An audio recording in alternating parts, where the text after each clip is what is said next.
तो 1 lakh ex showroom introductory pricing के साथ फाइनली ओबियन की रॉर इवो लॉन्च हो चुकी है। और आज इस वीडियो में आपको बताने वाला हूं कि इस बाइक के अंदर में क्या क्या देखने को मिलता है, क्या बैटरी है, क्या परफॉर्मेंस इंप्रूवमेंट हुई है, क्या रेंज है, क्या नए फीचर ऐड हुए हैं। लेकिन हाँ, एक चीज मैं यहाँ पे आपको हाईलाइट करके बता दूं कि इस वीडियो के अंदर ब्रांड चाहता है कि हम इनके पुराने वाले प्रोडक्ट से इस वाले को कंपेयर ना करें, प्लस इस वीडियो को रिव्यू टाइप ना बनाए। रिव्यू के लिए कंपनी ने बोला है कि जो मीडिया राइट्स होंगी वहां पे आप अपना पूरा ओपिनियन दे सकते हो। इस वीडियो के अंदर फिर मैं ना जो भी हमें इवेंट में पता लगा है वही इंफॉर्मेशन इस बाइक के लुक के साथ आपके साथ शेयर करूंगा। ओपिनियन वगैरह हम करेंगे बाद में। स्टार्ट करते हैं इसके डिजाइन से। तो ये है इसकी चाबी। आई थिंक थोड़ी सी डिफरेंट हो गई है पहले वाले के मुकाबले। खैर, डिजाइन जो है आजकल जैसे मॉडर्न डिजाइन चल रहे हैं वैसा ये हमें देखने को मिलता है। यही अपना प्रोजेक्टर हेडलैम्प है जिसकी हाई बीम लो बीम देखने को मिलती है। बाइक हो गई ऑन, और ये देखो high beam low beam, high beam low beam. यहीं पे आपको DRL देखने को मिल जाती है। फ्रंट में आपको इधर से मैं दिखाऊं तो 270 mm का डिस्क ब्रेक देखने को मिलता है। बाई ब्रेक के ब्रेकिंग कैलिपर्स हैं। जो व्हील साइज है वो 17 है। टायर साइज है 110 बाई 80। साइड में रिफ्लेक्टर, टेलीस्कोपिक सस्पेंशन देखने को मिलते हैं। इंडिकेटर्स यहीं हेड के ऊपर ही आ जाते हैं और नंबर प्लेट यहाँ पे आएगी। साइड में कुछ चीज़ थोड़ी सी नियो में देखने को मिली है। स्टाइलिंग को थोड़ा सा और बोल्ड किया गया है। यहाँ पे ओबियन का अब क्रोम टाइप लोगो आ चुका है और ये वाला पार्ट थोड़ा सा और एक्सटेंड किया गया है। मॉडर्न लुक को क्रिएट कर रहा है। इवन अगर आप थोड़ा बहुत देखोगे डिज़ाइन वाइज बहुत ज़्यादा चेंज नहीं हुआ है, लेकिन हाँ बाइक फिर भी अलग लग रही है। जो बैटरी पैक है एग्जैक्टली इसमें कोई बहुत ज़्यादा डिफरेंस नहीं आया है। पैकेजिंग में भी थोड़ा बहुत डिफरेंस हो सकता है, लेकिन परफॉर्मेंस वाइज सेल वाइज कोई भी डिफरेंस नहीं है। 3.4 किलोवाट का बैटरी पैक है ये। यहाँ पे आपको लेग गार्ड भी देखने को मिल जाता है। ये सिंपल रॉड वाला है, एक थोड़ा राउंड वाला भी आता है जो हमने दूसरी बाइकों में देखा था। बाकी यहाँ पे भी आपको थोड़ा सा मेटल वाले पार्ट्स देखने को मिलते हैं। ARX फ्रेम है इनका, जो कि पहले भी यूज हो रहा था, अभी भी यूज हो रहा है। यहाँ पे थोड़े ग्राफिक्स इन्होंने लगा रखे हैं। ये वाले पार्ट के अंदर बताया गया है कि यहाँ से थोड़ी एयर इनटेक होती है जिसकी वजह से बैटरी को कूलिंग मिलती है। बाकी पीछे की तरफ आए तो यहाँ पे जैसे पहले फुट थे वही के वही हैं। पीछे वाला भी यही वही, इवन ये पूरा पार्ट आई गेस वही वाला है। ये आगे अपना स्विंग आर्म, और पीछे भी डिस्क ब्रेक जो है 270 mm का है। व्हील साइज पीछे 17 ही है, लेकिन जो टायर साइज है वो थोड़ा सा वाइड हो जाता है। यहाँ पे 70 बाई 130 का टायर साइज है। और टायर जो है यहाँ पे इनके सीएट के जूम एक्सेल टायर्स हैं। पीछे की तरफ भी आपको इंडिकेटर्स देखने को मिलते हैं, नंबर प्लेट, और यहाँ पे आपको लाइट भी देखने को मिलती है विद रिफ्लेक्टर। टेल यहाँ पे है। अगर मैं ब्रेक प्रेस करूँ तो लाइट आपको दिख जाएगी। और पीछे की जो ग्रैब हैंडल्स हैं वो थोड़े से छोटे हैं, आप मेरे हाथ से आइडिया ले सकते हो।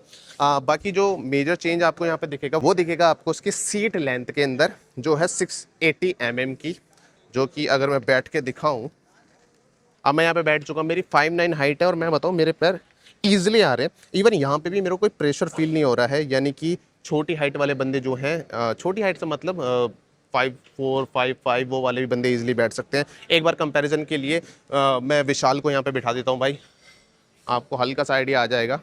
विशाल की हाइट यहाँ पे 5'5" है।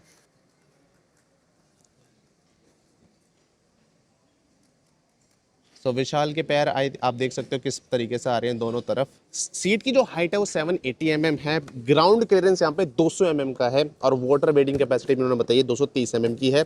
एक चीज़ जो नई देखने को मिली है कि यहाँ पे हमें अब लेडीज फुटरेस्ट इन बिल्ट देखने को मिलता है, जो कि यहाँ पे पेच लगा रखा है। और जो सबसे बड़ा चेंज आया वो आया भाई, इस बाइक में अब आपको चेन देखने को मिलती है, जो कि मैं कहूँगा बहुत बड़ा चेंज है, जो कि कस्टमर डिमांड कर रहे थे, क्योंकि मोस्टली बंदे भाई बेल्ट के खर्चे से बचना चाहते हैं। फाइनली इन्होंने भी अब जो चेन सिस्टम है उसका यूज़ करना स्टार्ट कर दिया है। मोटर वहाँ पे लगी हुई है, उससे डायरेक्ट चेन कनेक्टेड है। मोटर की जो पावर है वो भी इंक्रीज हो गई है। जेन 2 की मोटर है। 20% इन्होंने पावर को इंक्रीज बताया है, और जो अब पीक पावर है वो 9 किलोवाट का है। और एट द व्हील जो टॉर्क है वो 250 Nm का है। मोटर के ऊपर कितना टॉर्क है वो एग्जैक्टली कंपनी ने अभी नहीं बताया है। 0 से 40 जाने में अब ये लेती है 3 सेकंड, पहले था 3.3 समथिंग, और यानी परफॉर्मेंस इंक्रीज हो गई है। बाइक के अंदर जो स्टोरेज है उसे भी थोड़ा सा अलग किया गया है। जैसे फ्रंट में आपको टैंक के अंदर 4 लीटर का स्पेस देखने को मिलता है। साइड में रबरिंग भी है, आई थिंक पानी अंदर जाने से बचाने के लिए। साइड में आपको 2 पोर्ट भी देखने को मिलते हैं, यानी कि आप मोबाइल रख के यहाँ पे चार्ज भी कर सकते हो। प्लस ये लॉक भी हो जाता है, यहाँ पे लॉक मैकेनिज्म है, तो इसे खोलने के लिए आपको चाबी का यूज़ करना पड़ता है।